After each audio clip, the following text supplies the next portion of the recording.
Can't have a conversation about race in the criminal justice system without somebody talking about the new Jim Crow. The new Jim Crow is basically the Bible when it comes to answering questions around mass incarceration. The new Jim Crow is about how our system of mass incarceration threatens to undermine everything that we've worked for to get to this point in this country.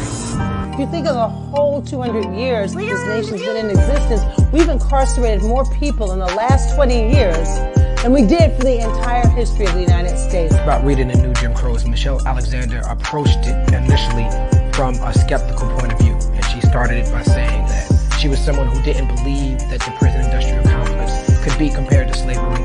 And it was sort of taking the journey with her. As she learned things, she was sharing them with people.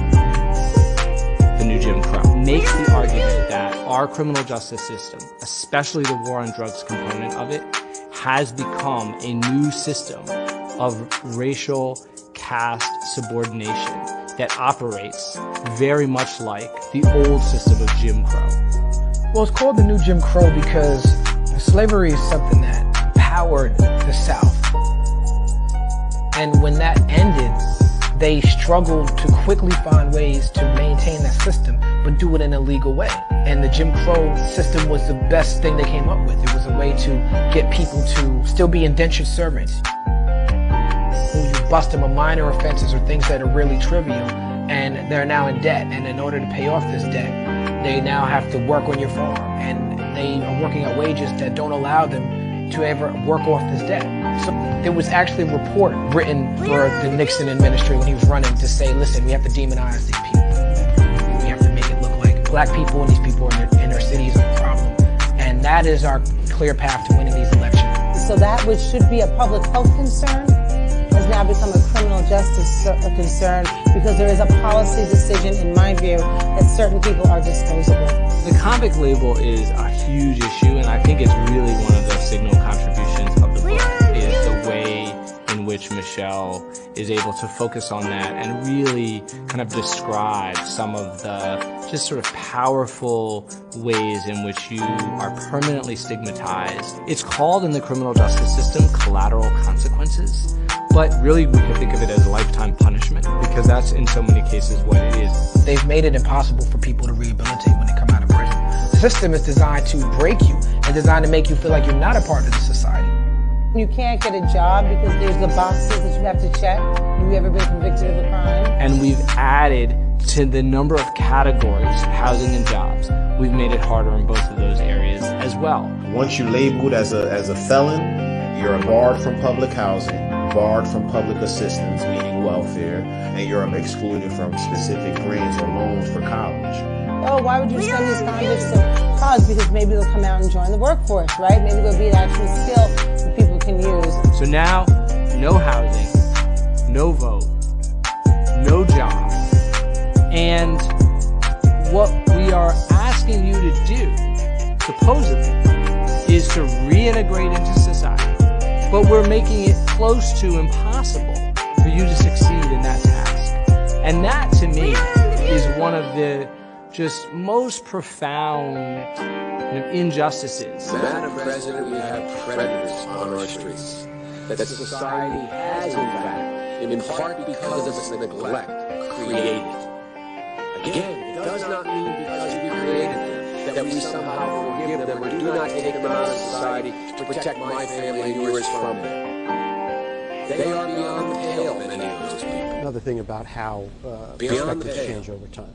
Bobby Rush, member of Congress, said the other day, I'm ashamed that I voted for the '94 crime bill.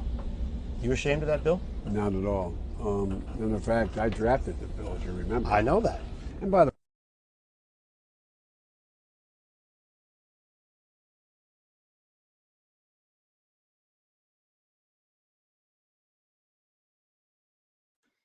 Good evening, everyone. My name is Lulu Cameron. I will be your host for tonight. I am an author, public speaker, and founder of South Carolina for Restorative, and also the co-host of a new series called Second Chances. Tonight, we are to the final night of the New Jim Crow seminar hosted by the National Plus Coalition It has been a really amazing week filled with powerhouse speakers, and tonight will not be any different. Please keep in mind, if you want to be get involved with the National Plus Coalition, you can email them directly at events at the National Plus Coalition.com, and they will follow up with you at that time. Our speakers tonight, we have Jojo, Virgil, the founder of the National Plus Coalition, Khent Assad, as well as Kardell Simms. We'll be focusing on reentry and recidivism, and I will just go directly into the introduction of our first speaker. We definitely, that they don't need any introduction, but I think that some formal introduction is due.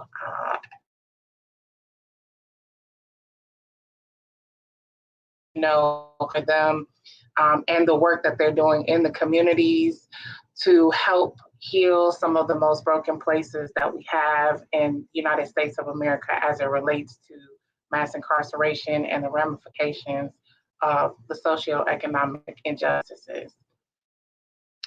Today, as our first speaker, we have Jojo Virgil, discrimination, and he's going to discuss for felony conviction, felony box, and background checks for jobs. He's a 29-year-old native from Hattiesburg, Mississippi. He has a bachelor's degree of social work and is now getting his master's in social and economic development. He is the president and co-founder of Black Lives Matter Mississippi. He started activism by giving forum discussions on racism in 2016 at the University of Southern Mississippi. Today, he will definitely review with us some very important things. And thank you so much for joining us, Jojo. It's a pleasure to be here with you. The pleasure is mine. Thank you for having me. Yeah.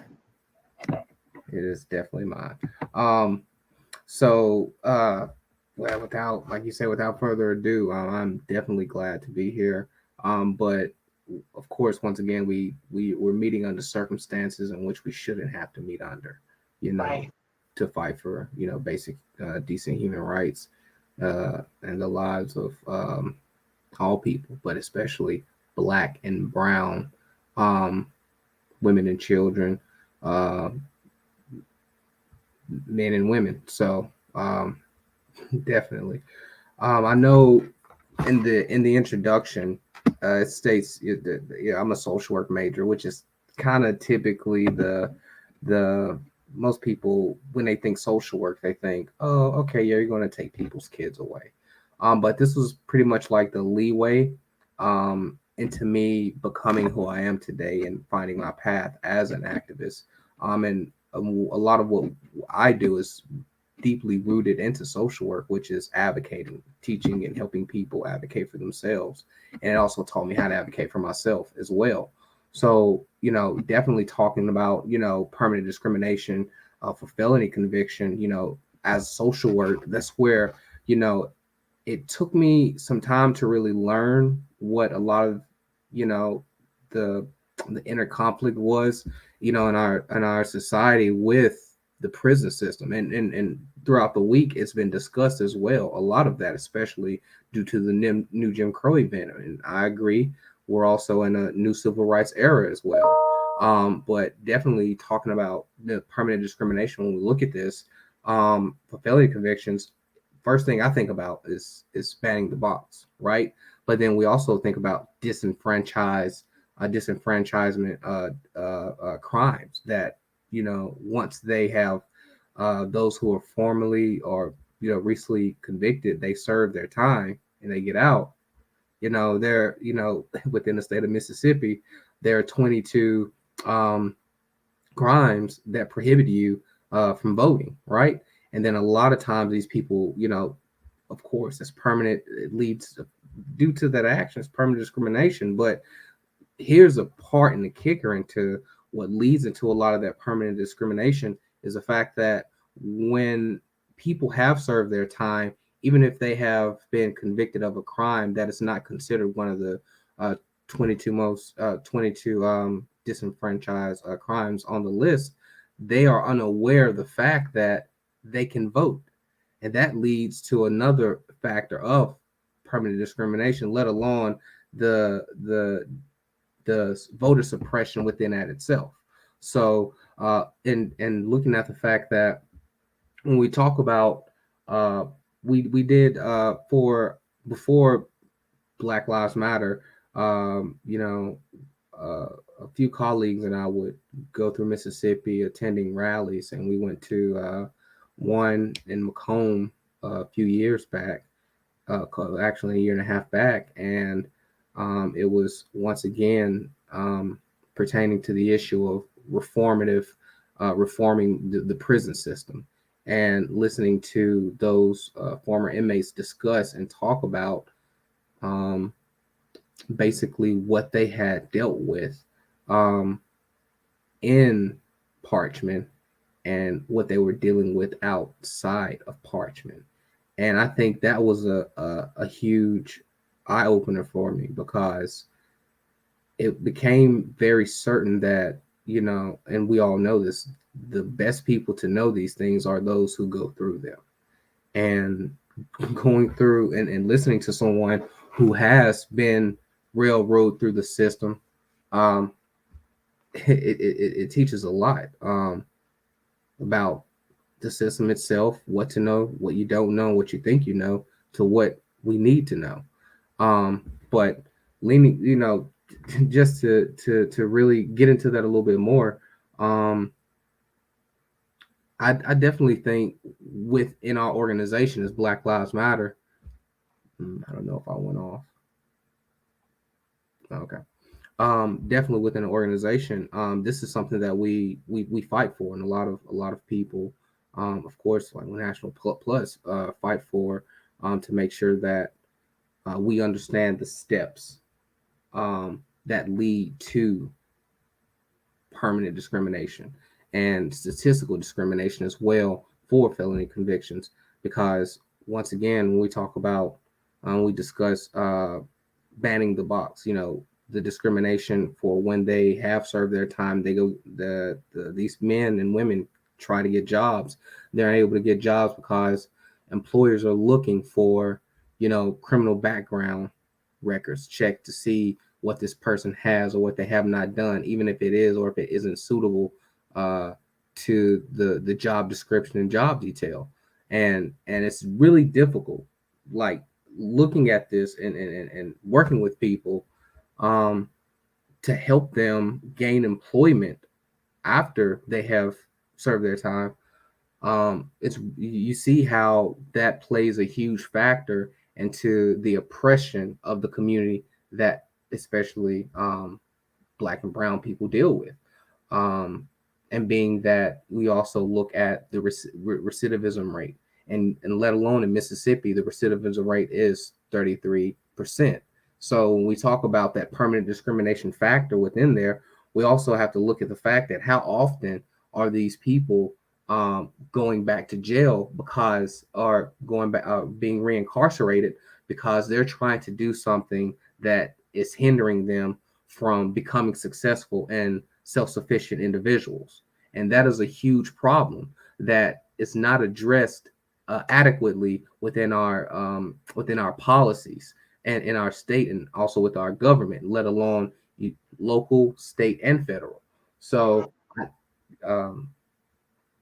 I think definitely at that point, when we talk about the recidivism within our state and within the country, you know, within a country, we're looking at, of course, how the United States breaks it down by having the whether it's a year, 2 years, 3 years, 4 years, 5 years. Each country is different how they gauge their recidivism. For those who go back to go back into the penal system, but of course, looking at the United States has the most incarcerated people per capita than any other country in this world. So I think that that definitely speaks to the fact that, you know, it plays into, and once again, it was said throughout the week, that this plays into the hands of private industries and private corporations, that they lean a lot on permanent discrimination so that way they can keep filling up their beds. And, you know, Yeah, I'm And what sorry. No, I think that you made some very important, that's a very important point that people understand the whole concept of beds. You have people who have varying extremes of recidivism, right? You have some places that have such long sentences that people don't act, they're so old by the time they get out, either they have completely aged out or they don't have anywhere to go. And sometimes they end up back in because, but I think that they also don't really look at it from that perspective. Break that down a little bit. Like, what does that mean?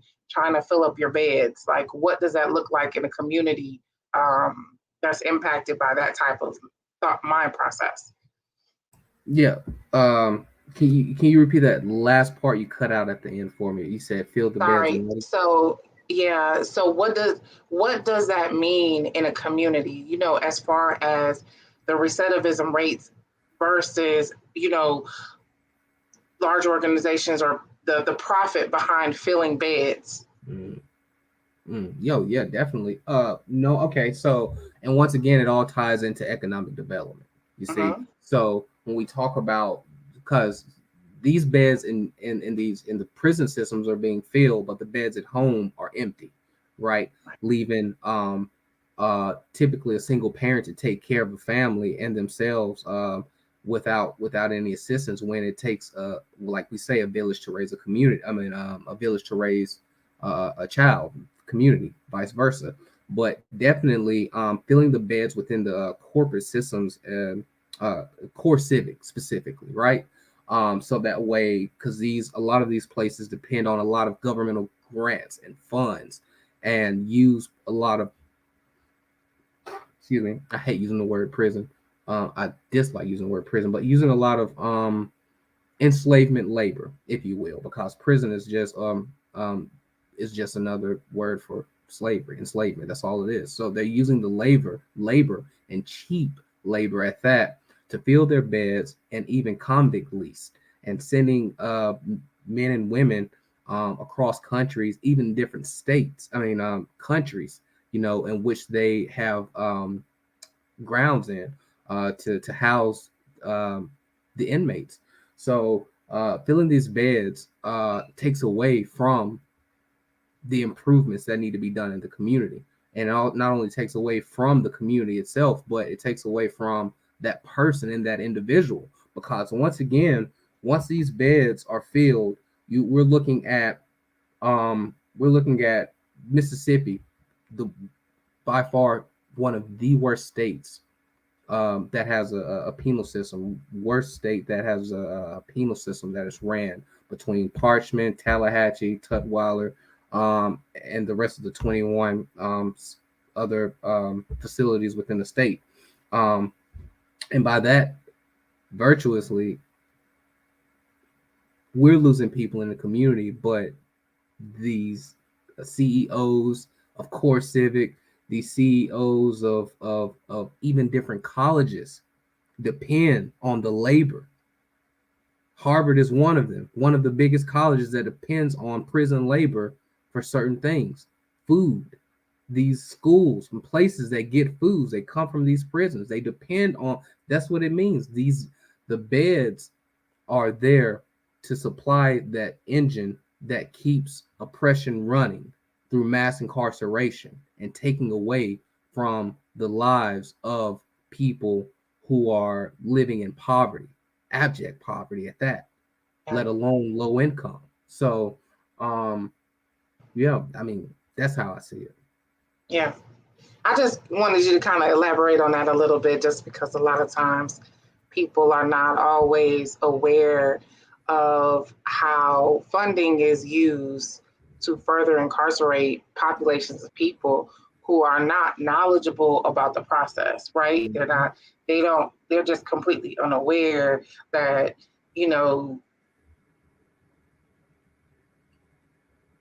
this plot has been planned against a group of people, and it's unfortunate that it has to be that way, but that's just the truth and reality.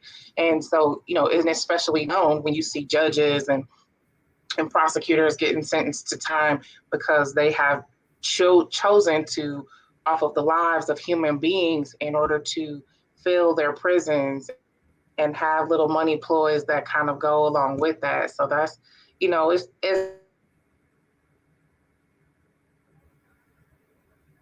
hard. So thank you. Yes, ma'am. That last part again, I'm sorry. Like, living in Gulfport is not the best. I'll tell you that right now when it comes to service. No, I just said thank you. A lot of people really don't understand that, that component of it. Mm-hmm. I know. I know that, I think I wouldn't, and looking at the first part, permanent discrimination for felony conviction. I think another, and this was also mentioned, and I with the idea of how this affects people like us, but it benefits the system and corporations, is the prisoner pipeline at school. Once again, getting into that mindset and growing up and you living in low income and poverty, and your school is not too far from a jail, and that definitely, even then, the permanent discrimination is being taught at a young age of what and how you should act and how you should portray yourself based off of the zip code you live in, based off of the culture and ethnicity and color you are, play a huge factor into that point, into which that child grows up and they're at the point to where they have served, they become adults, and throughout that life they've been troubled. And here's a part to it: they've gone through so much trauma, through not having enough resources to get them to where they need to be, and they reach adulthood, and then they find themselves in a very unfortunate situation into which they are being booked, and whatever the situation is, whether they're guilty or not, the fact of the matter is that we're looking at, once again, when these people make that transition from serving their time based off of everything that they have went through, there is nothing done. This is the part that is being missed a lot of times. There is nothing done to check their mental health. There is nothing done to check their health at all. And you really think someone who has been locked away for 15 years for not doing anything, by the time they get out, life is difficult.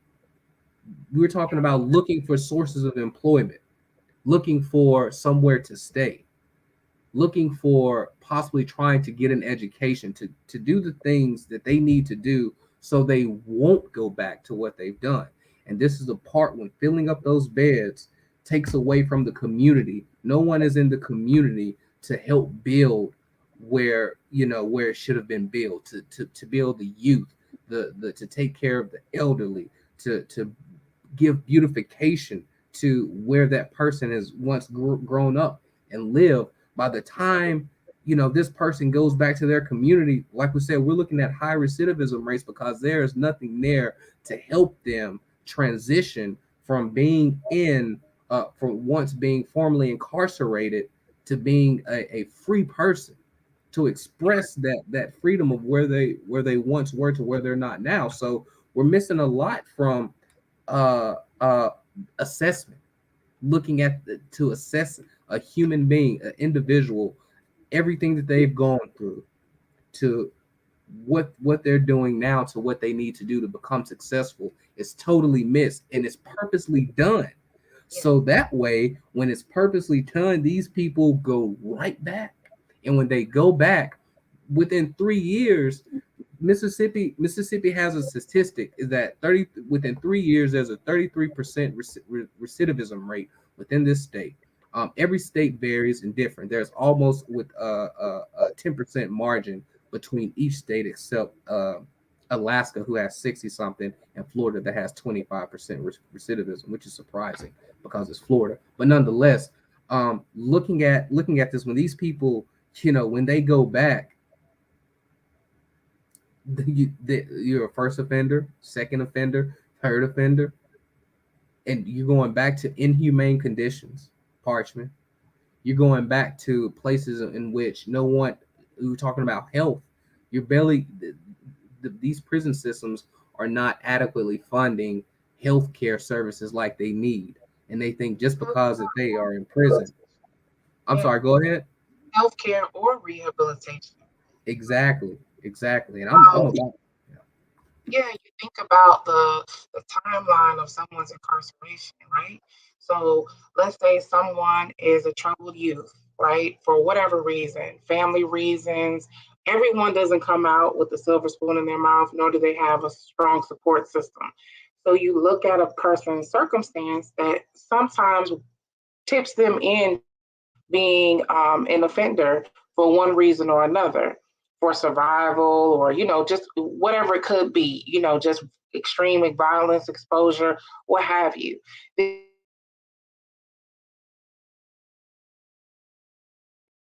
prison programming, but depending upon the type of crime you are convicted of, determines your level of access to a lot of this programming that's available within inside of these institutions.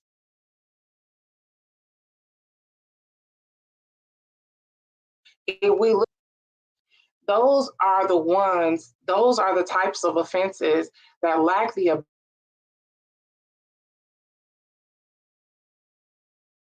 to have the specific programming a lot of times that's available.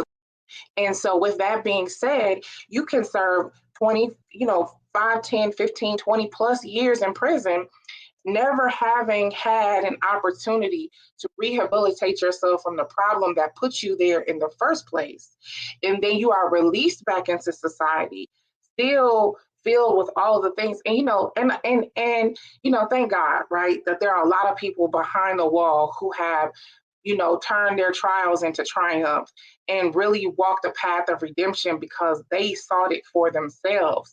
But the unfair connotation that we lock people up and throw them away, and then as an organization or a country, we charge so much or put so much money into incarceration, and yet we have no realm, or they hold no responsibility when they put people back into society in positions in which they can only fail. And so at what point does the United States then take responsibility for constantly reinfecting its own cities, communities, neighborhoods with cancer?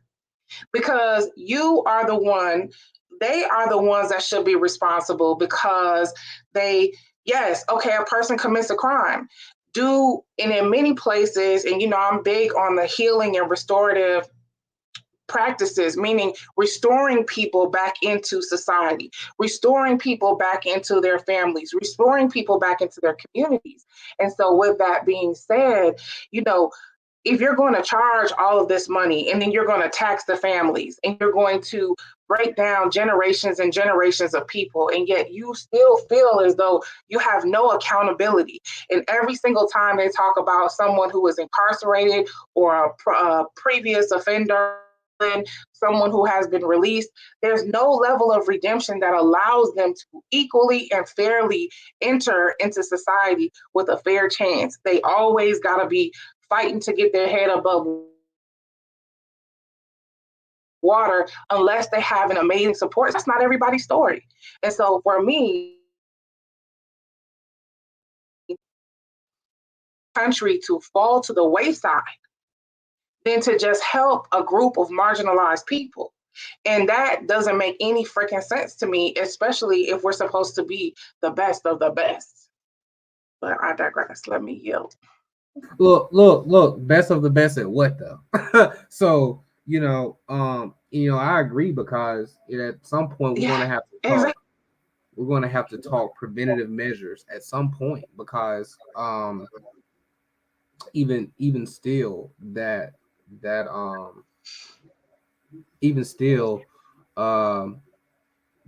what is being propagated is definitely not helping, because We talk about, I had, I went back and, did a little digging and researching, and over the past couple weeks, had to, kind of refresh myself on a lot of this. Um, we're working on a couple cases. We have one, for reasons of confidentiality. I won't say any names, but we're working on a few cases, and out of the one, we're finding out that there's so much wrong within the prison systems that there's and there are several witnesses to this outside as well to inform us. But you have a white male who commits the same murder as a black man, but he he doesn't even do all this time. He does less than half of this time. And once again, it's something we see in movies. So I'm thinking like, oh, okay, cool. But we get a phone call. Oh, this happened. Okay, yeah, the same one. This happened. Same scenario, same place. I'm like, wow. So, and it's these things that people really don't see because it's not getting outside of the facilities, like well wrapped and sent out. And plus it's too far away from people to really empathize with.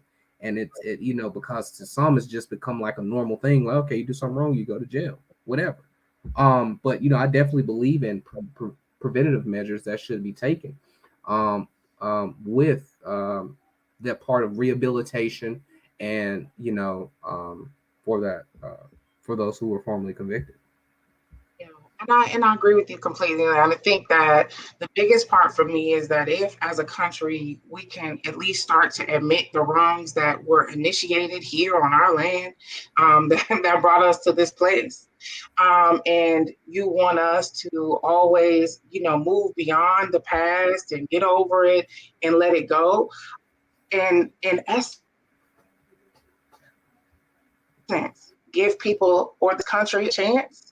Why are we then still punishing people who have served their time, who have, done what was expected of them, and allow them to re-enter into society? One of the listeners is basically, she's mentioned that she's served her time, but she has a lifetime of federal probation. At what point is enough enough? Mm-hmm. We think about even the people who were released on compassionate release. You had the 80-year-old, and I can't remember her name, please forgive me. She was out on compassionate release, but still on the monitoring program. She's just about 80 years old. She's in a computer class, and because she is out doing exactly what is expected of her, but wasn't able to answer the phone at the same time, because remind you, these are people who also are not as equipped and are prone to the use of technology the way you and I are. Right. They put her back in prison, and people had to fight for her release again. And so what bothers me is that it's a constant form of beating a person down and beating a community down, because so many people are impacted by one person's incarceration. So, people are not looking at it like that. It goes far beyond just that person's mother or father, immediate family, children. It's the neighbor that they grew up next to that might have looked up to them, and so what I would really like to see as we, continue to kind of push the narrative is that the United States really make an effort to allow people to have a real life second chance.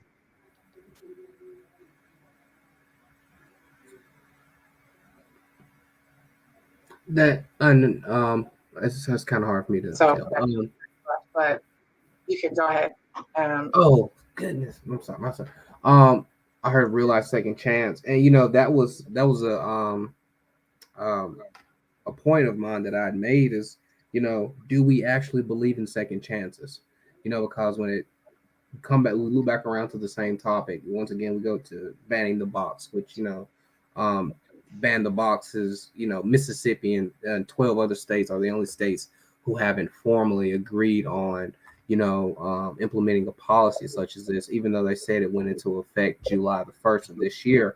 I just really want to see it how well that policy will help um, um, decrease recidivism, within our state. I don't know, just being someone who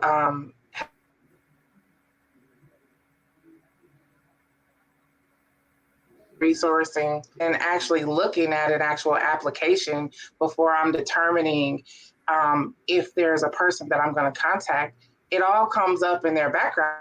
So unless we're saying we're not doing background checks, to me, banning the box is kind of a waste of time, because it's not like back in the day where you turned in a paper application and it's like, oh, okay, scroll down the application. Oh, boom. I personally don't even see the way that online applications are set up. And this is like, to me, a whole like little money ploy in itself. The way online applications are set up, you see the person's resume. If you're no one who does not have a felony conviction is like, oh, wait, let me go back and look and see if they check that box.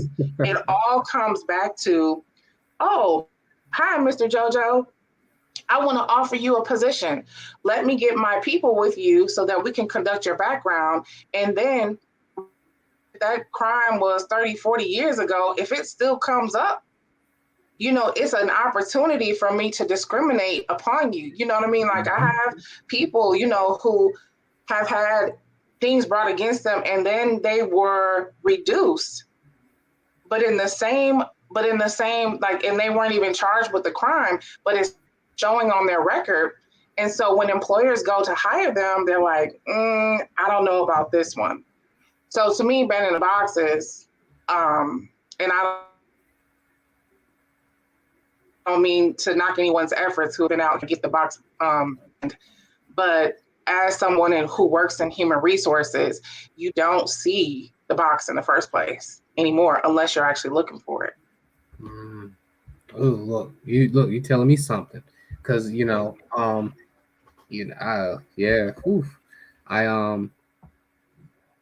I definitely think, and what you mentioned, and it's kind of a sort of a newly recent term, not really, but it leads to statistical discrimination, right? Versus having those two, knowing the fact that Black men are more than likely to be arrested and incarcerated 4 to 5 times more likely than their racial counterparts. And so we, like you said, get to that point to where, who is it time to hire? I want to hire somebody. So I got 2 people who I'm looking at, and they go through the background check, et cetera, et cetera. And maybe they go to the background check, et cetera, et cetera. Both of them come clean, right? Everything's good, everything's great. But once again, even still, we look at there's a part of the economics in which we're looking at the statistics in which this person is this Black man or woman is being discriminated against because, and we already know this, because of maybe names. Their name sounds Black, as they would say, quote unquote, or how they talk, or et cetera, et cetera. But we're just talking about applications at this point and at this process to see who would get the job versus another. And they use, like the part of banning the box has increased statistical discrimination to say, you know what, we'll just kind of put that to the side. We have a reason not to hire that guy, so I'll go ahead and go with my white guy over here, or go with my Hispanic guy or Asian guy over here, Asian American guy over here, or what have you. So, looking at it from that mind frame, it's like almost like a double-edged sword, because things like that, and I'm with you on that, things like that are meant to kind of give leeway into helping fill out the situation to where that person won't have to be readmitted back into the system, because they now have employment, which means they have money, so they don't have to revert back to doing the same things that they were doing once before they had money, right? And knowing that, I think is, for me personally, is really frustrating that people are consciously doing these things and knowing that, you know, it's wrong. So.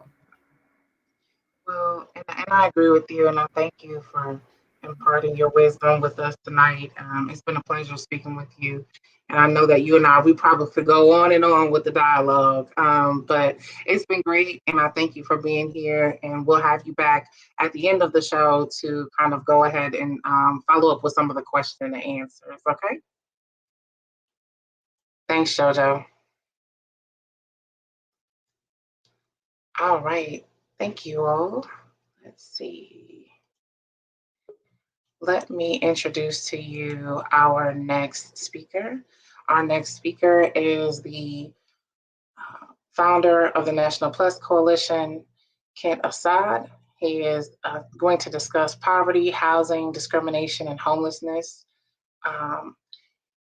He's originally from Chicago. Brother Khent moved with his family to Mississippi as a teen, and he fell into the trap of crime and incarceration, just as many before him.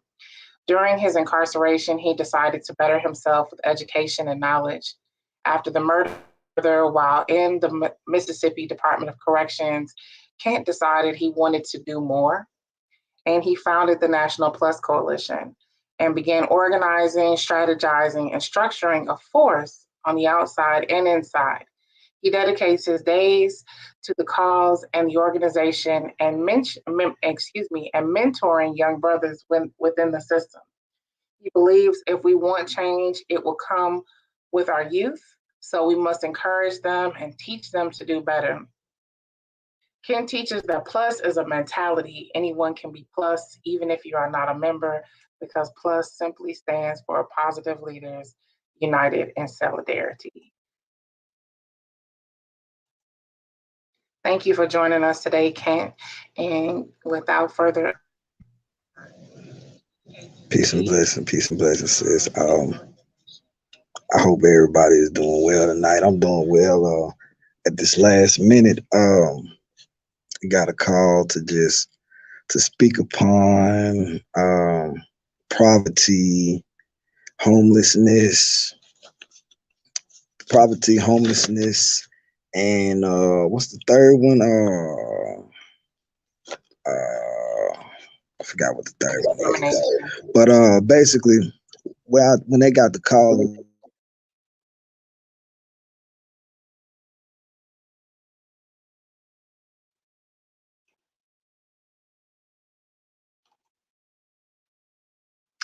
I'm not sure what happened. Looks like Khent has, let me see. Give me 1 second. When I got the call to speak on it, basically, I felt that it couldn't be spoke on unless we went all the way back. I felt that we had to go back in order to gain a greater understanding, you know, about poverty, housing discrimination, and homelessness. You know, because many people don't understand that, you know, just because you got a home don't mean you have a home. You see what I'm saying? So it's like I want to take all the way back. I want to take it back to going to 1965. 1965, we had the Civil Rights Act. Then in 1966, we had the Voting Act, which opened up, which so-called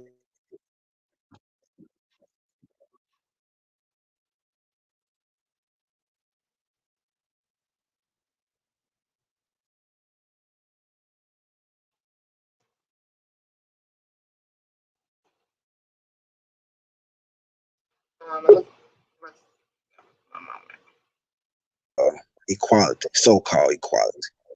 All right. Next we got to understand how we had the Democrats fighting to keep ones enslaved, yet we had the Republicans fighting to free ones from slavery. But the thing about the matter was we had to keep in mind the reasons of them doing these different things. All right. The Republicans really just wanted to free ones just to basically get them to work inside their factories and things of that nature there up north. All right. Now, boom, We go on to the migration. The migration where we had many family members migrate from the southern state, from the southern region to the northern region, as well as to out east.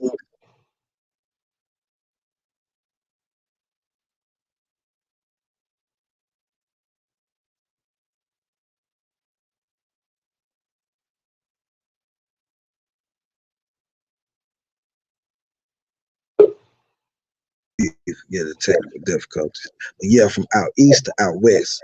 All right. And as they went to these different cities, to these different hold on a second. As they went to these different places, to these different chats.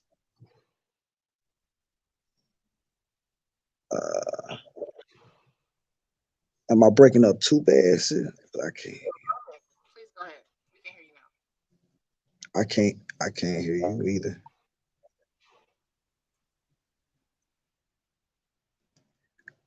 Can you hear me at all? Yeah, the technical difficulties. Yeah, from out east to out west. All right. And as they all right, as ones migrated from the north, I mean ones migrated from the south to the north.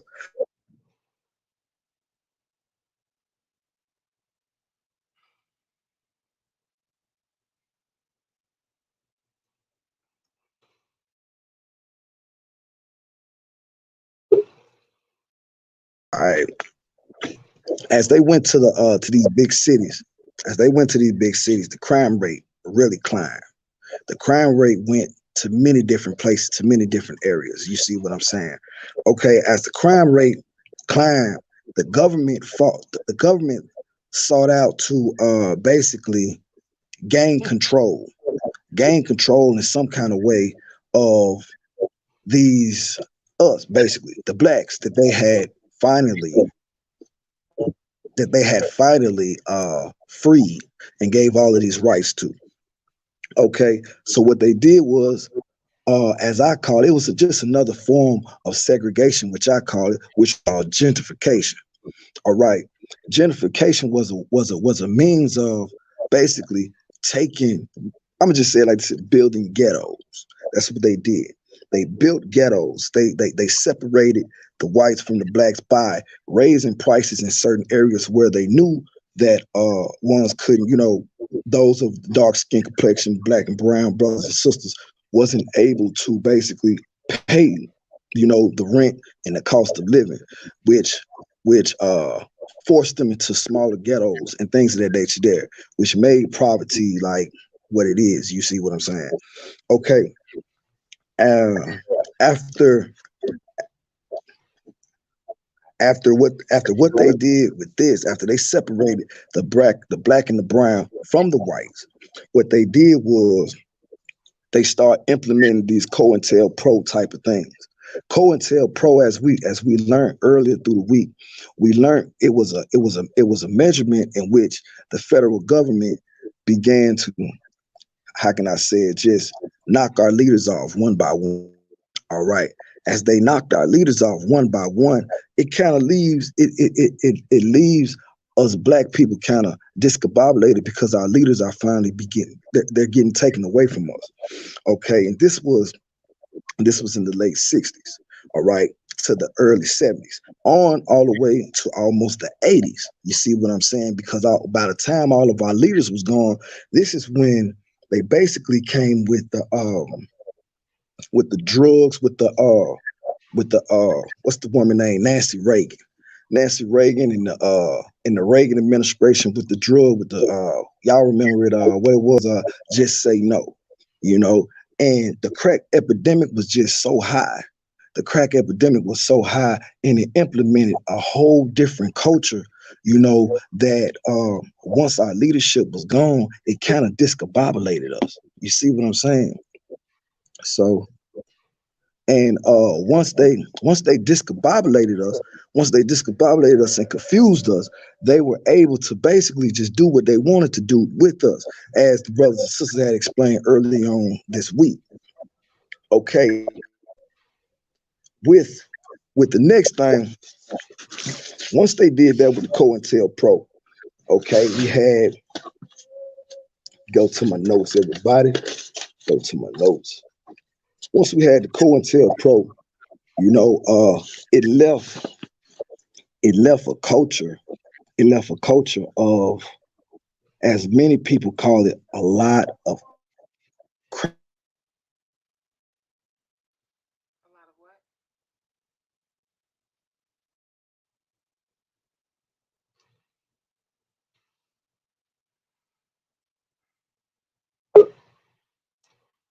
I mean by that is children that were born with drugs already in their system. You see what I'm saying? Because of their mothers, because of all this whole crack epidemic, that whole 90 baby, that whole 80 baby generation. You know, I'm not gonna say everybody because everybody wasn't like that, but I'm gonna say that it was a large number. It was a large number of young black and brown children in that era that were automatically just on drugs, which really just, you know, it took the black people somewhere mentally. So around this same time, this is when the 1994 crime and all of that came into play. So basically,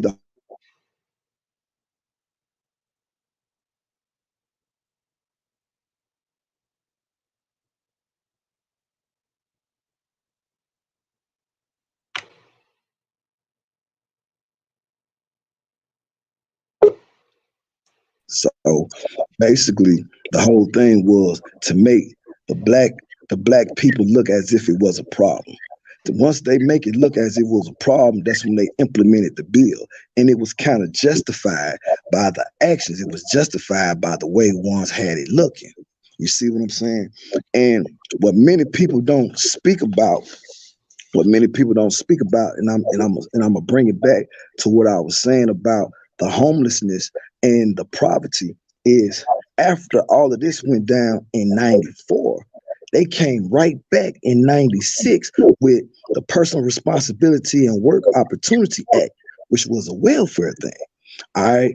And in the midst of all of this, they took probably like, I think it was like $17 billion they took out of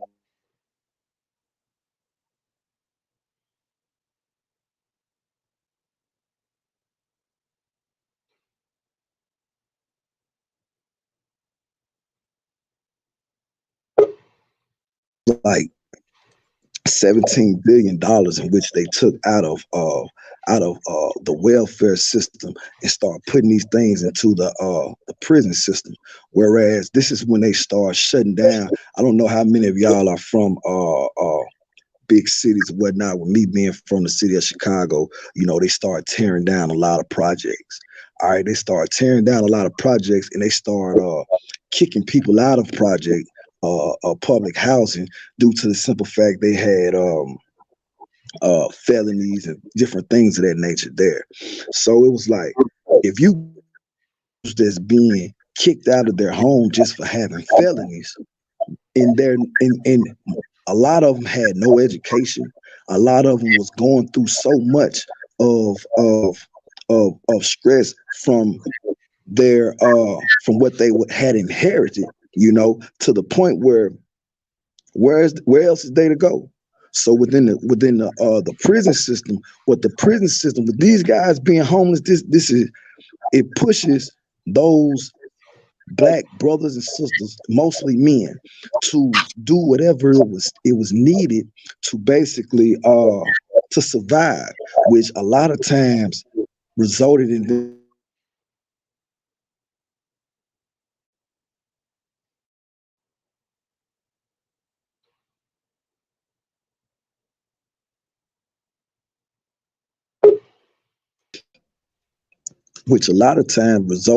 catching other charges.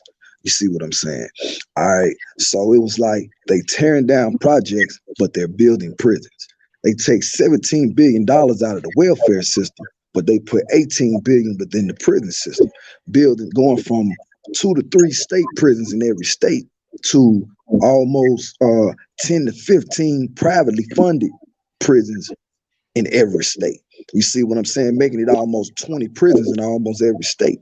10 to 20 prisons in almost every state. And all of this is it's like it's by design.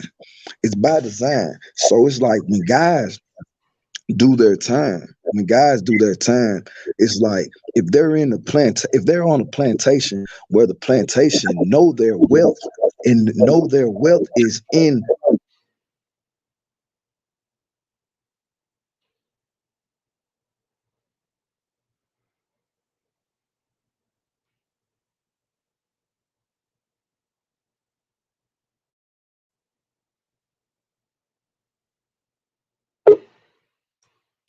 when they know their wealth and they know their wealth is in these slaves, they're not really trying to allow these slaves to go free.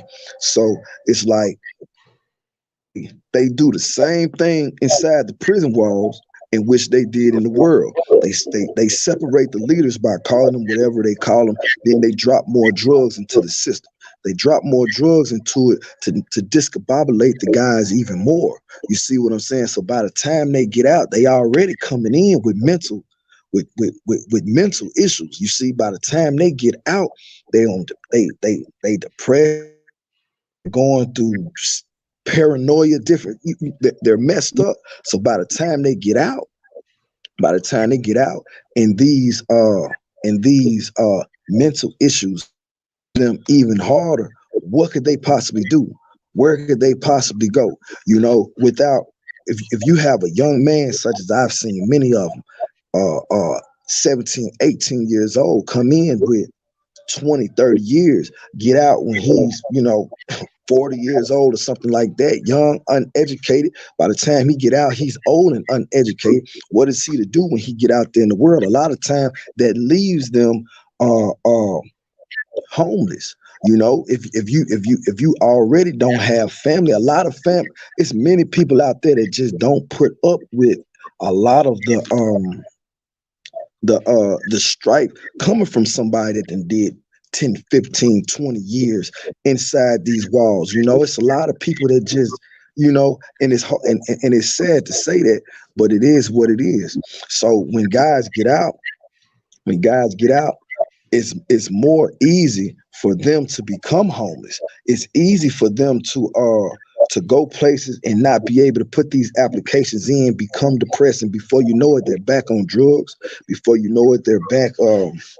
They're drinking. They're almost alcoholics and things of that nature. It's tough on them, and the United States, they come up with programs, but the programs are so difficult to get in.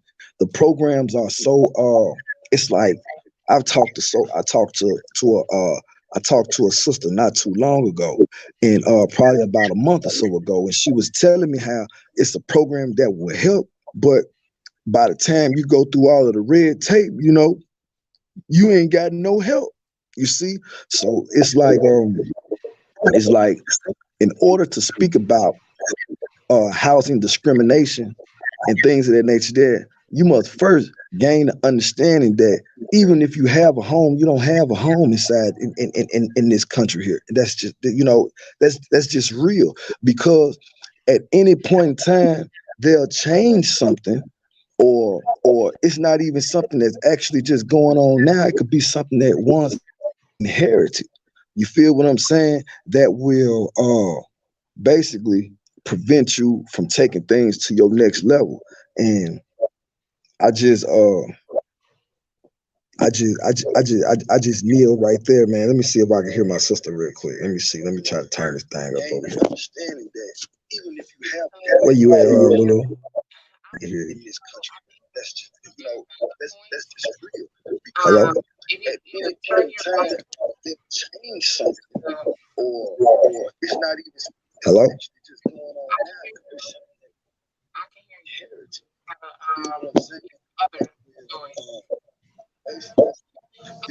So what was that? What I'm saying is that you have some very simple points that you're making, and that I don't think anybody's paid attention to. When you come out of prison,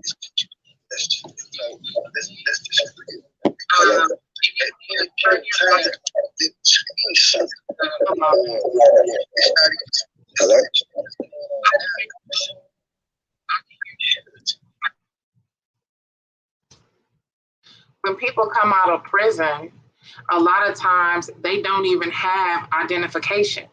You can't get a hotel room. You can't check into the Salvation a lot of times.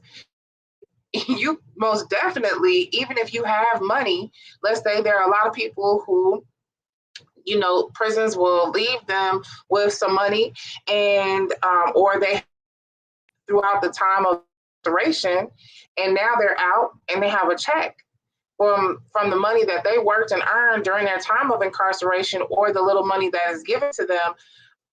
Where can they go? You cannot cash a check that you cannot prove your identity of. And so when we look at the discrimination of and poverty and we're looking at it from the components of housing, how can one even go about finding or getting housing? In addition to the fact that in a lot of states don't allow people who have felony convictions to move into subsidized housing. They don't allow people who have felony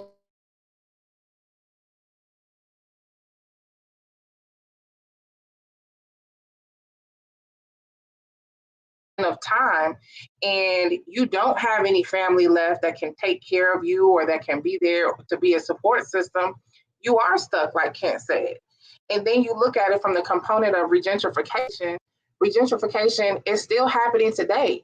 And it even impacts, what happens in these major metropolitan cities. And so it's like, it's almost as if they're restarting the entire cycle all over again with the building of ghettos, because you have large cities, and I can say, Raleigh, Atlanta, Chicago, even Milwaukee and places like that, where they take certain parts of the cities and they redline them or identify are more desired or sought after, or we want to have a certain class of people living in these particular areas, and we make it uneasy for people to live, for people to gain housing. So just imagine returning back to society in those same cities after being in prison for 15, 20, 30, even 40 years. It's almost impossible to move forward. And so Kent made some very valid points today in regards to how all of these things basically can be impacted by a person's reentry, in addition to all of the red lines and all of the red tape that people have to go through in order to just be, in order to just live, minus the fact that they may have not received any rehabilitation, minus the fact that they walked into a world that's completely different from 15 years ago. Think about the evolution of technology and how that has put us in a different place. And so people returning to society that haven't had access to cell phones, that haven't had ready access to technology, have no idea even to go in and make a purchase in Walmart would definitely be scary for me. And so I thank Kent today for coming to us and speaking with us on those topics. And I look forward to having him on the question and answer. Up next, we have Kardell Simms, and he is focusing on no reentry assistance, no rehab counseling, and parole violations, rearrests. Kardell overcame poverty, gangs, and prison to become a speaker, author, master certified empowerment coach, business owner, mentor, and founder, host of the Reentry Journal podcast. After doing state and federal time, Kardell Simms walked out of those prison gates with a blueprint that he had put together while incarcerated. His story and his journey is that of an inmate to inspiration. Kardell shares valuable information he learned and applied to free himself from his own destruction. Thank you for being with us today, Kardell. It's absolutely a pleasure. I'm doing well, thank you. Oh, that's good. I appreciate you having me. Most definitely. We couldn't do it without you. This week been awesome. I just want to give a shout out to all the speakers that have been speaking everything that they did this week. Man, this is a must needed, must need. Yeah, definitely. I agree. So we talking about reentry assistance and reentry as a whole. Man, reentry is a reentry is the biggest threat to reentry is recidivism. That's the biggest threat because recidivism comes in so many different ways, so many different forms, so many different things that can cause you to recidivate. When we think about recidivism, we think about people that get out of prison going back. We know the statistics, but 44% of people that get out within 1 year go back. We're looking at 68% within 3 years and 77% within 5 years. So we know the biggest threat to reentry is recidivism and these many things that causes recidivism. But another definition of recidivism is a tendency to relapse to a previous condition and mold behaviors.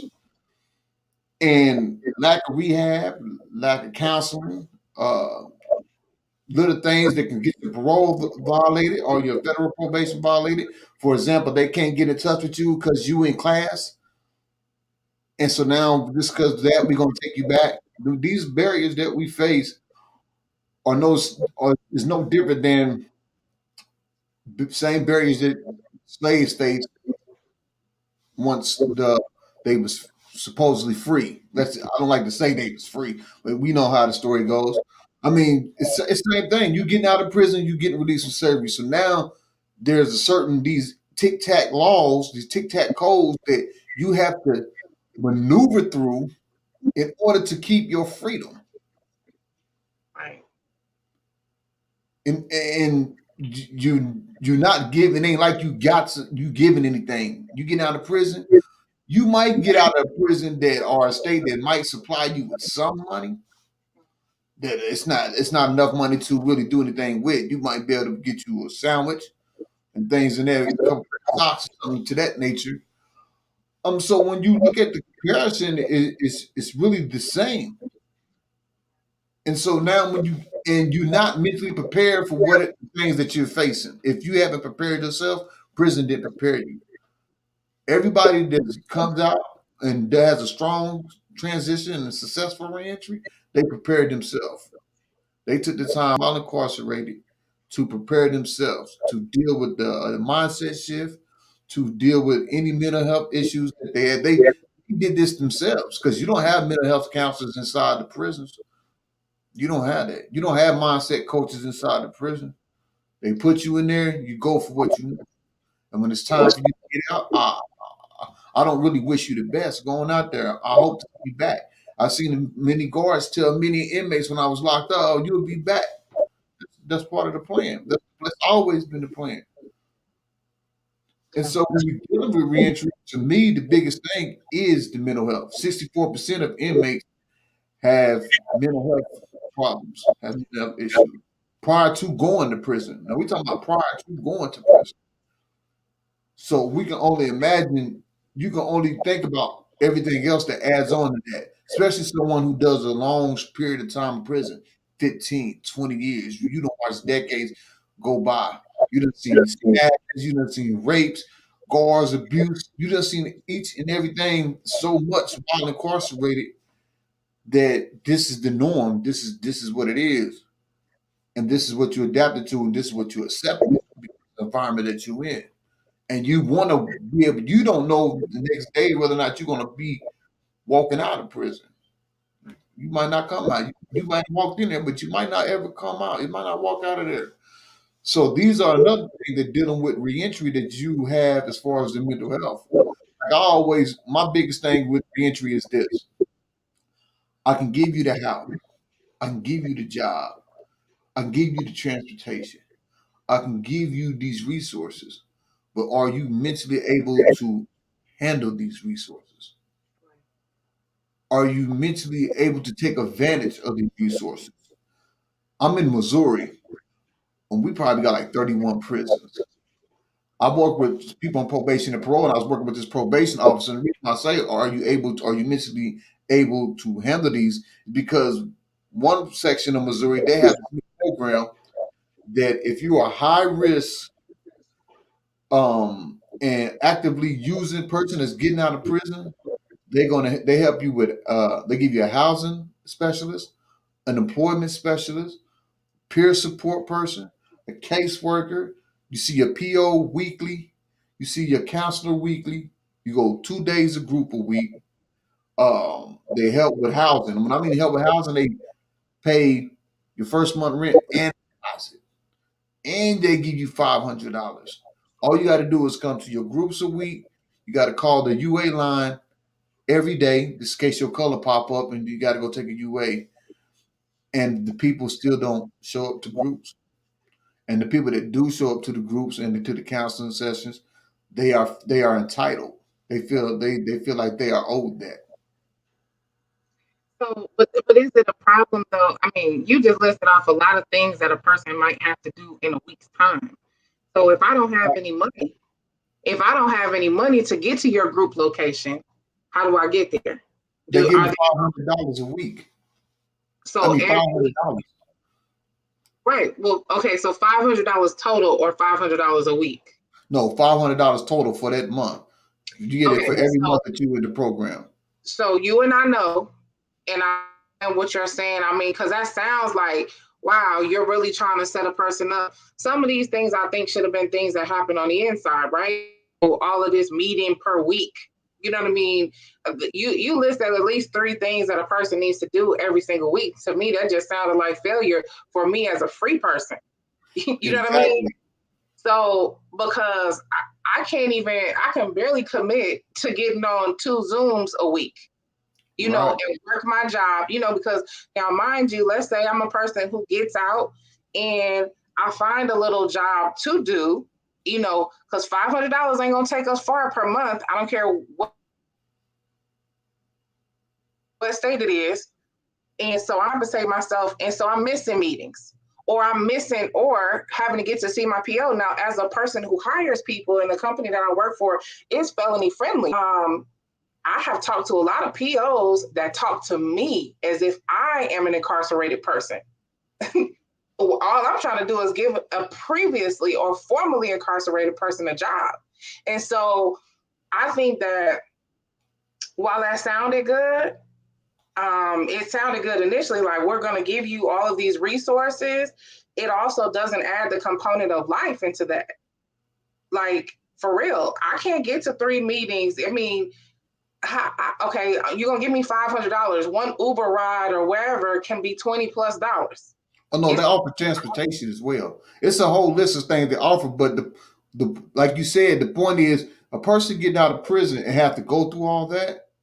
Yeah, you're still in prison. You're just outside.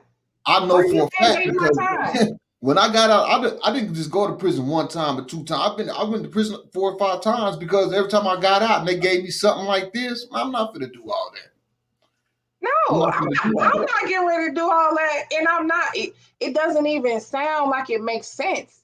It sounds like a ploy. And it's a program to, we're gonna offer you all this, and just so we can continue to get the grants and the funds. Of course. And so that's one thing dealing with. That's another barrier in reentry. So you talking about you getting out of prison. You done did. I don't care if you did 2 years or 5 years, 10 years, 20. You get out of prison. You facing these things. You said it earlier. One thing is you don't even have the ID. Yeah. I need an ID, but then I need a birth certificate and a Social Security card. I need a birth certificate to get the Social Security card, or I need the Social Security card to get the birth certificate, but then I need both of these to get the ID. Yeah, and even though it's mandated in certain places that this is something that should happen before a person is released, it does not.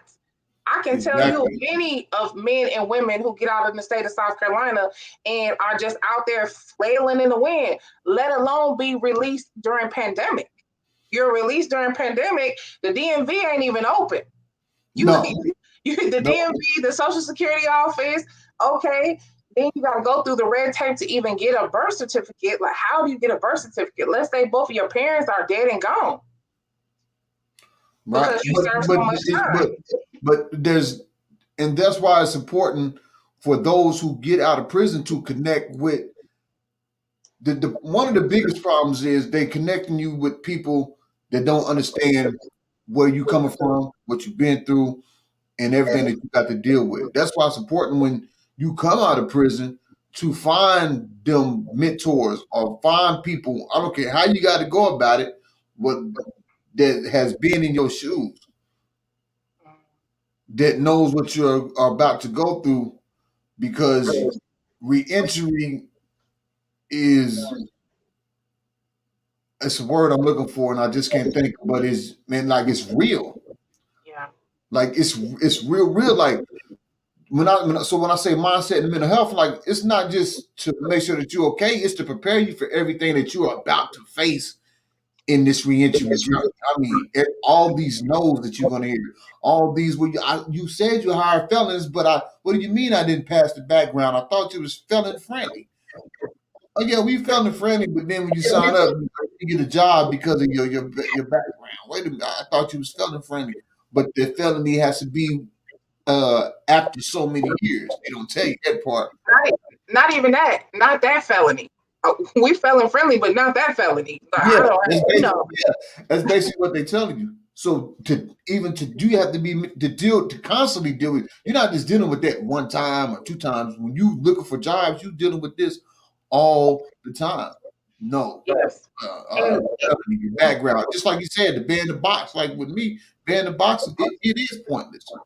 Because if you're going to ban the box but turn around and do a background check, you might set a box on there.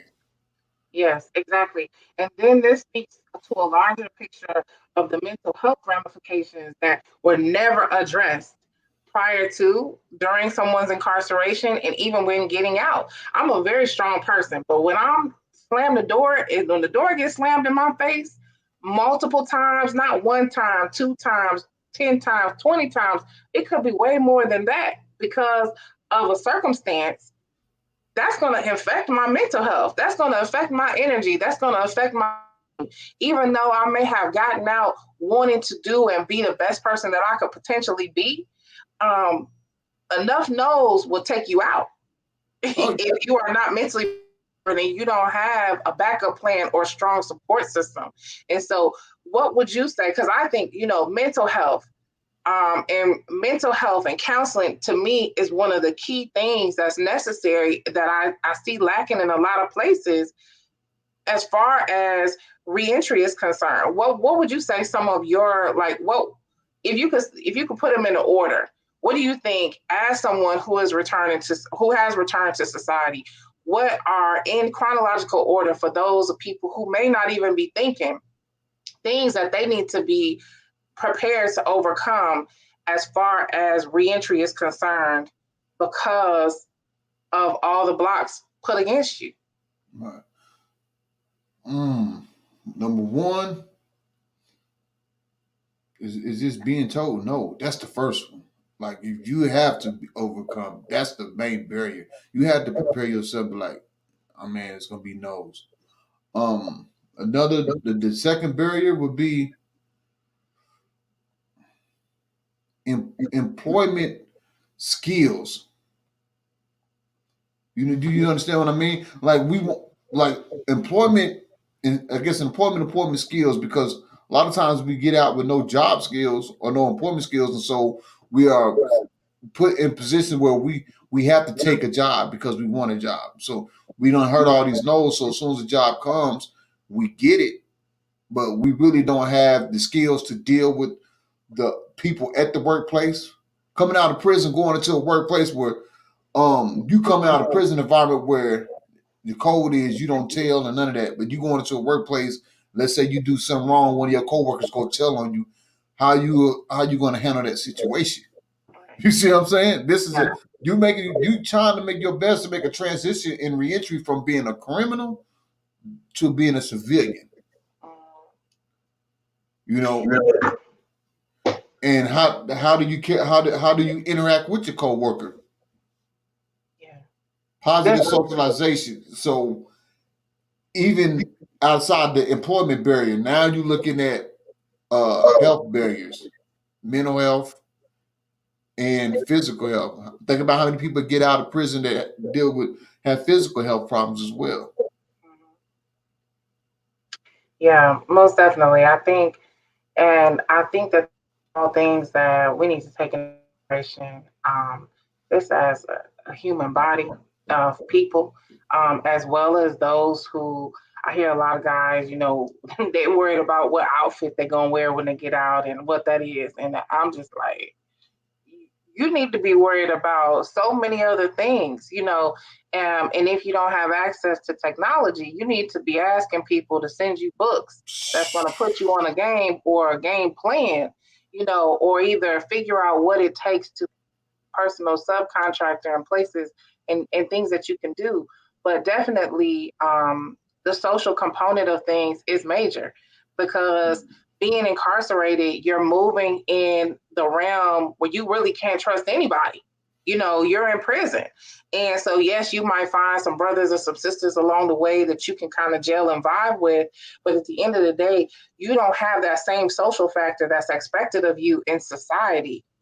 And so it's kind of like, well, what's wrong with Kardell? Why does he act like that? You know what I mean? He's just weird. And especially if you're a Black man trying to return to society and be employed by an employer, the expectation of employers is that you can fit into the culture of their environment. It doesn't matter your skill set a lot of times.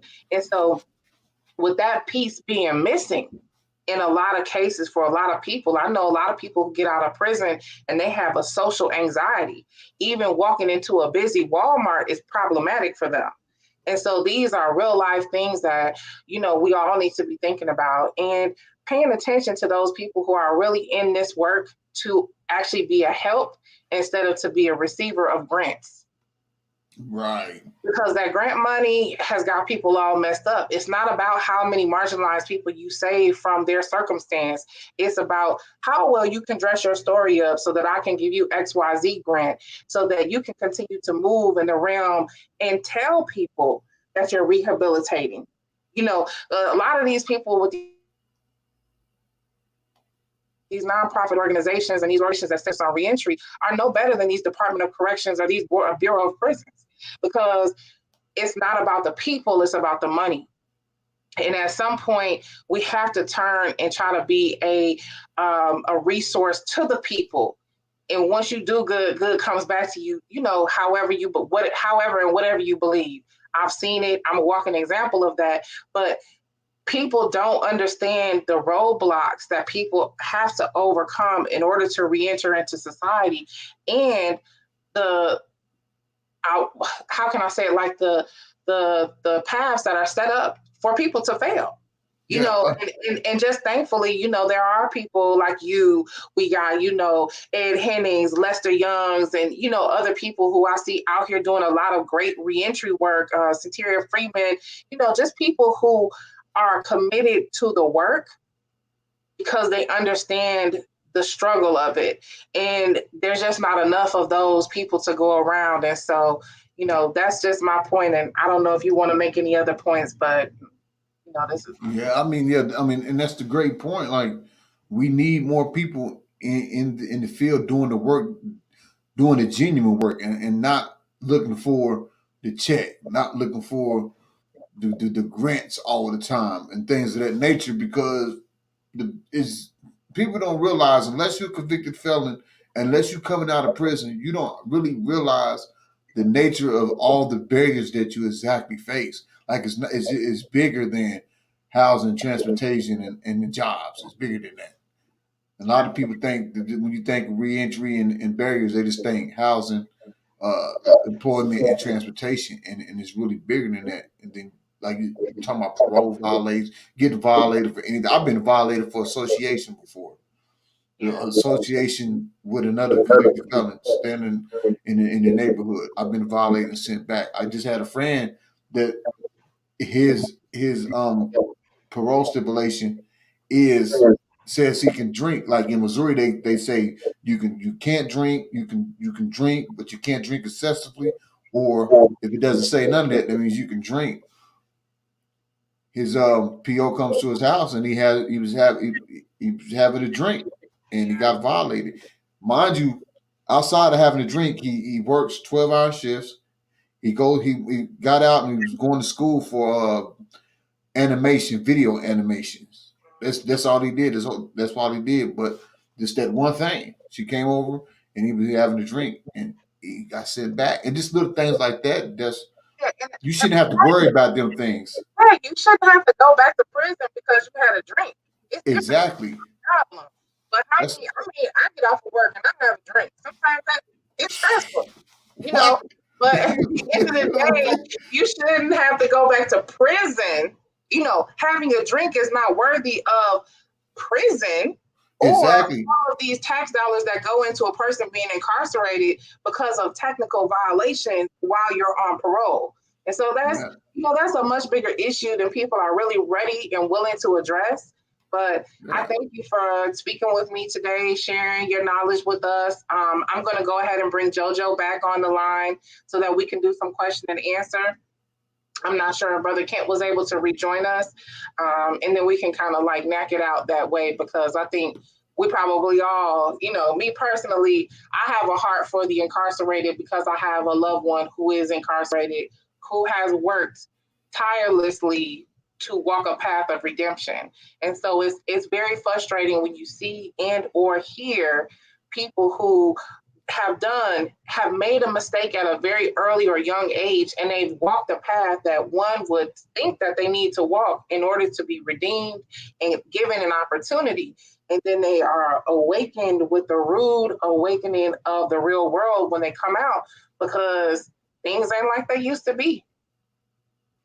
Things ain't like they used to be as far as the cohesiveness of the culture and everything like that. So I don't know if you have anything to say about this, Jojo. I see you sitting there just rubbing your head. I didn't know if you have any points, but as I pull the questions, feel free to talk. Yeah, I was listening. I think the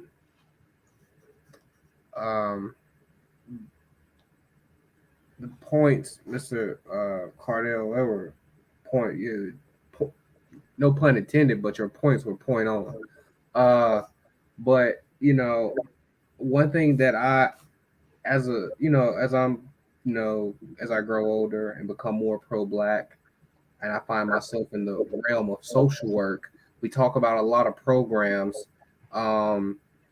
with involving reentry, and how the social work profession has played a part in a lot of these programs that are supposed to help revitalize, individuals and help them transition back into communities, and they have done a very poor job of that. But also the mental health and counseling, I am 100% in agreement of that. I am. And I learned that, for example, a counselor's counseling, and this is a problem I have with not the idea of it, but maybe with the methodology in which it could cause a problem, and something I think eventually we'll have to cross that bridge.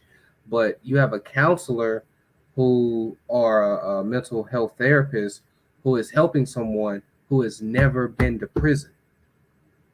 That is a huge problem. That is because it's not that they don't want to help that individual. It's just a simple fact that when you talk to somebody about and you vent to this person and you let out your frustrations and then you get feedback, you already know. You can tell when someone is on eye level with you. You can tell when they're picking up your energy, and you can see the look in their face. And I'm seeing it now with, and I'm not saying that person is incapable of doing it, but it has a different weight to it, because that is very important to have that common background and commonality with it. But I'm saying, seeing it now with, white male and a biracial couple, and you have a white male counselor counseling a biracial couple, and he's never been in a biracial relationship before. What is he going to tell them? he can help, but how? But to what extent? So, but nonetheless, I agree with you. I didn't know 64% of mental health issues were prior to going to prison. That's going back to what we were saying earlier. These are the things that aren't I'm gonna just be straight up. When it comes to white folks, they will do everything in society to say, hey, we need to make sure that this person's okay. The guy who shot those people in Georgia in the Asian community, he was having a. I'm sorry. He was he was having a bad day. Maybe he has some mental health issues, but when it comes to black and brown people, guess what? Ching ching, cash a check, it's over with. Don't pass go, don't collect $200, none of that. Just put the board up and go home. Most definitely, and I think another component to this is that people who are formerly incarcerated in a lot of states are barred from taking from being on certain levels because of their felony convictions. You can go through the process of education, but you cannot get the certificate. Whether it's a home inspector or the counseling certificate, you are barred because of your felony conviction. And see, that's another way to keep people from getting out here, because like you said, how can you counsel or how can you walk a path with someone that you don't completely understand? And so while I'm not anti any race, I'm not anti any human being, I recognize that in the black and brown communities, we have different struggles, that it's very hard, even in the school system, for a predominantly black school to be filled with predominantly white teachers, and for them to understand the struggles that might take place in those black homes. It's a completely different cultural component. And so it's not I can't stand white people or they don't understand me. We see, and the numbers don't lie, that there are systematic differences.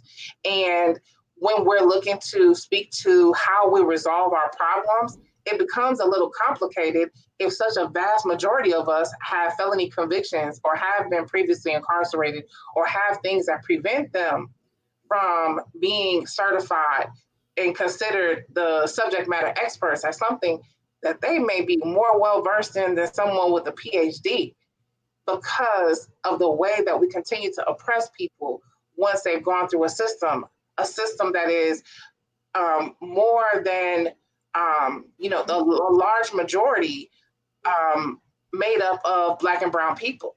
So, we can call it what it is all day, but the numbers in itself will not lie. I see Brother Kent is back with us. Thank you for joining us. One of the questions is, how can we get services in place to help with reentry? Anyone can take a stab at that.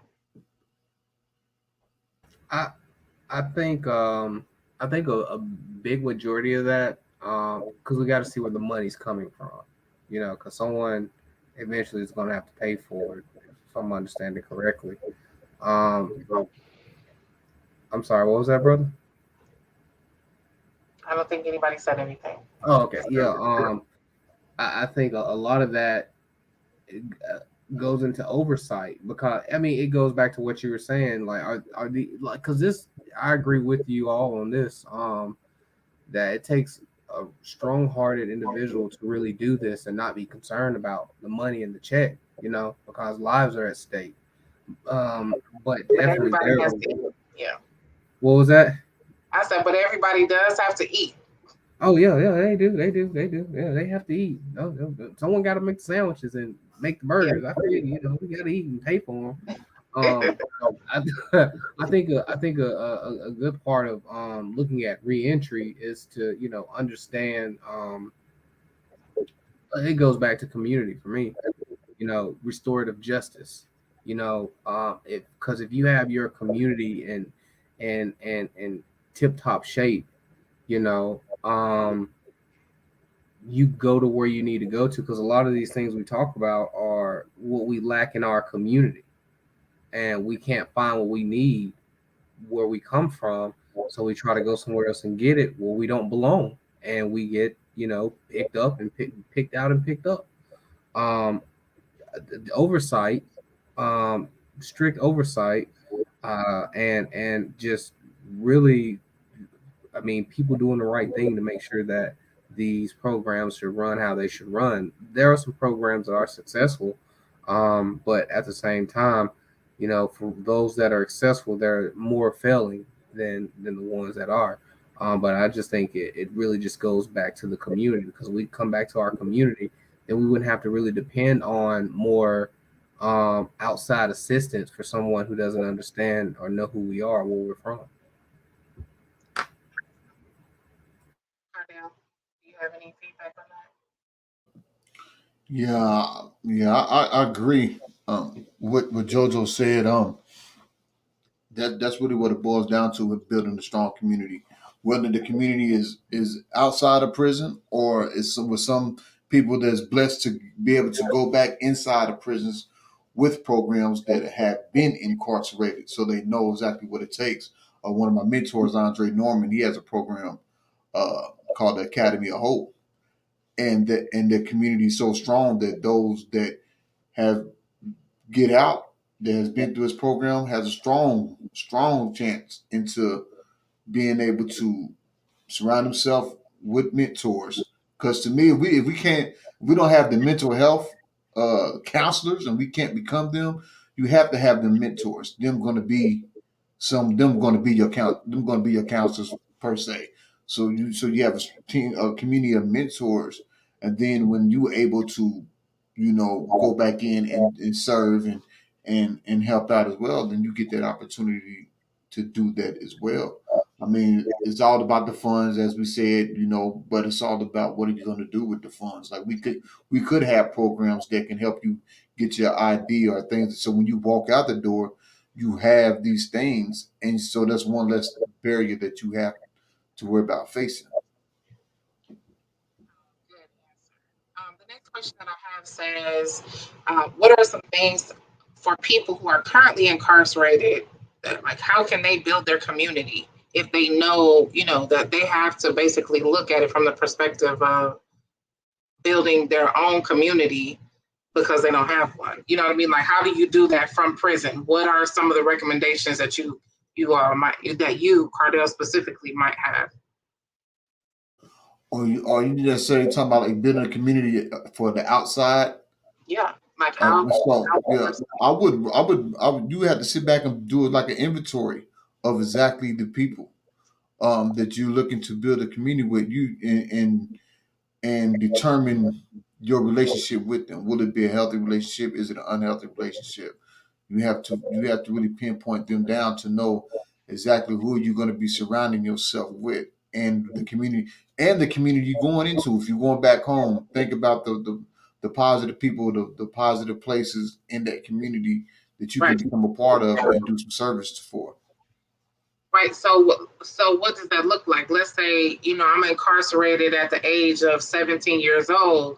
By the time I get out, I'm 45, 50 years old. What is that? I mean, where do I even start? On the inside, am I emailing or sending letters to people to try to build relationships with them? Introducing myself, telling my story, because the letter is kind of cliche these days, right? How many people actually read the mail? Like, what would you do, or what have you done to help rebuild your relationships? That makes sense. I mean, I reached out to I mean, it depends on if you got people on the outside, like in that time frame you just gave. You didn't did that much time. You probably lost the majority of people in your family, with fans and everything else. So it depends on if you got someone on the outside. A lot of people don't have Let's them just say people they on the don't. outside. Let's just say they don't, right? Yeah, and so So how you are you would building? Go ahead. I mean, anybody, you I can would go. also I would answer have that, to. Jojo. I would have to utilize the people that's coming in that know what's going on the outside, what's available, what's going on out there. Is this So, that's the only thing you can do, because I would say go to your caseworker, but they're not going to do nothing. I mean, and this is just an idea that I have, and I share with guys and women alike. We have input after you.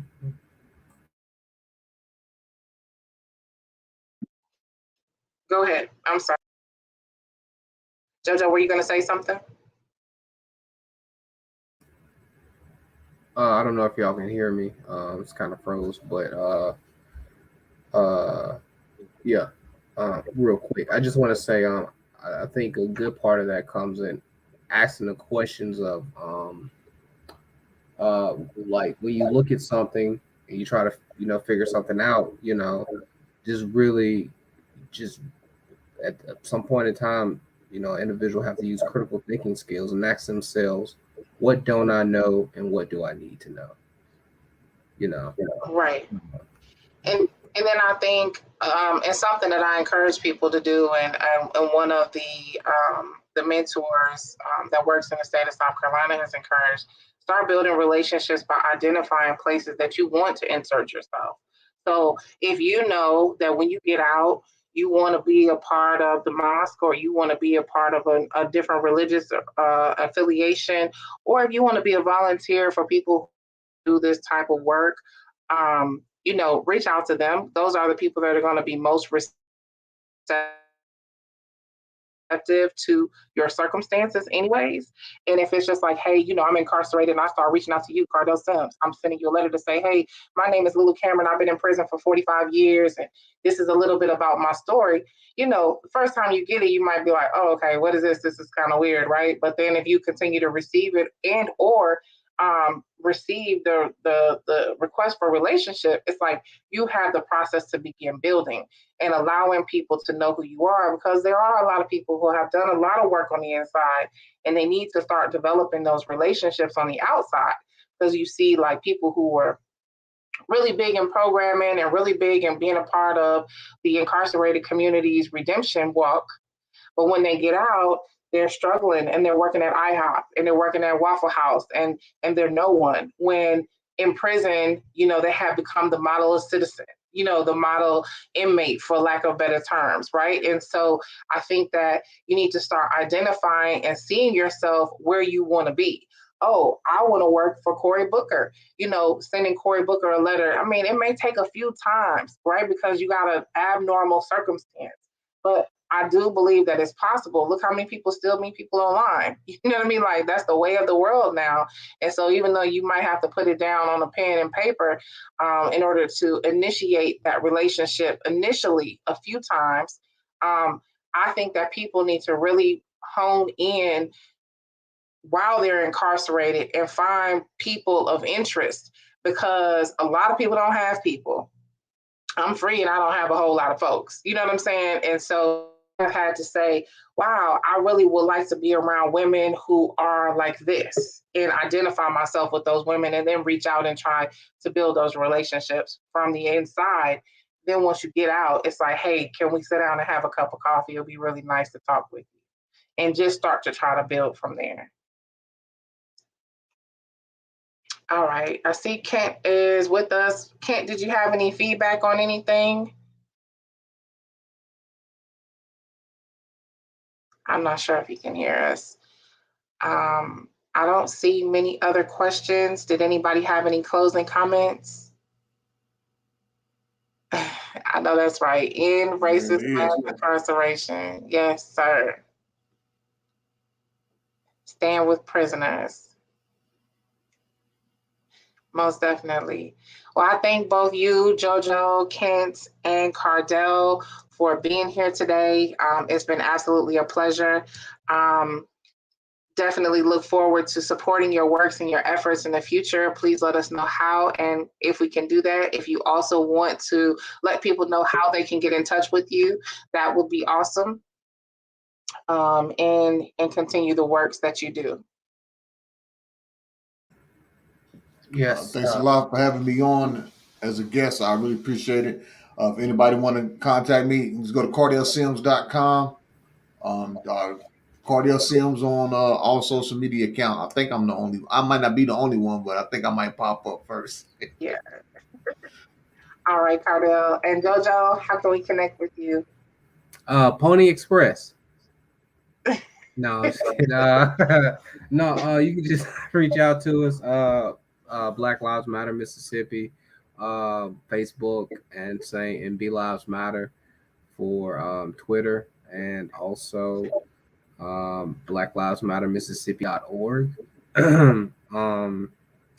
And I really enjoyed this week, especially this conversation. I learned a lot. I'm taking notes. I'm still learning. It's one thing that doing this has taught me is that this will always be a learning process. Mentorship, it never ends, day in and day out. And I'm very thankful for the opportunity and glad to meet you all virtually. Kind of like Brooke.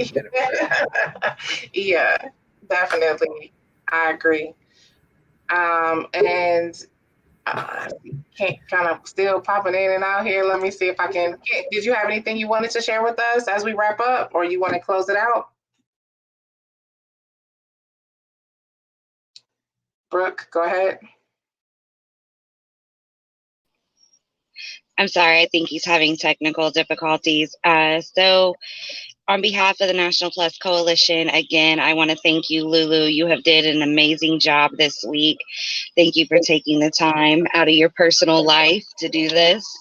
And to all of our speakers throughout the week, everybody has been amazing. We have all learned so much from everybody. We truly appreciate it. We are going to have, for anybody who wants to get involved, we are going to have a public meeting on September 30th. The Zoom link will be placed on our National Plus Coalition page. Also tune in next week for the Low on Monday, and we will have Free the Guys on Wednesday, and then Plus News with Jay Renee. And Jay Renee was one of our speakers. If you did not see her, she is awesome. Tune in Friday for her. I hope y'all have a good night. Thank you. Take care. Black love, black power.